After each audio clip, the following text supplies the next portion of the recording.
Yeah, good day mga construct, and it's 24 days na lang before Christmas, so medyo abala tayo sa pag-organize ng ating nalalapit na Christmas party para sa ating construction team.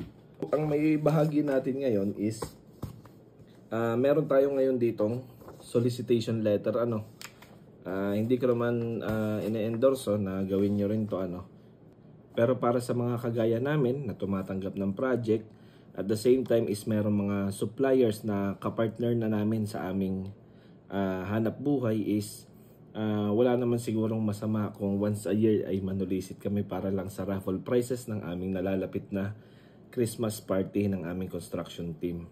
So meron tayo ngayon ditong 11 na solicitation letter. I-distribute natin to sa ating mga suppliers ng construction materials. At the same time is yung iba nating partners. Malaking tulong ito para kahit papano madagdagan yung ating raffle prizes para sa ating construction team.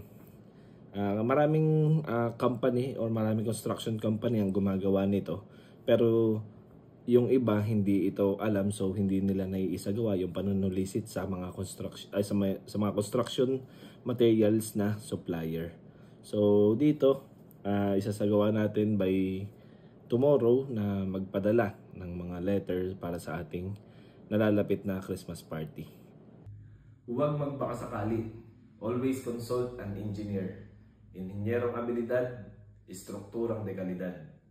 Kung nagustuhan mo ang video na to, huwag mo kalimutan mag-like and mag-follow sa ating YouTube account, TikTok account, and Facebook account. This is Engineer Barlan, your only ka-construct.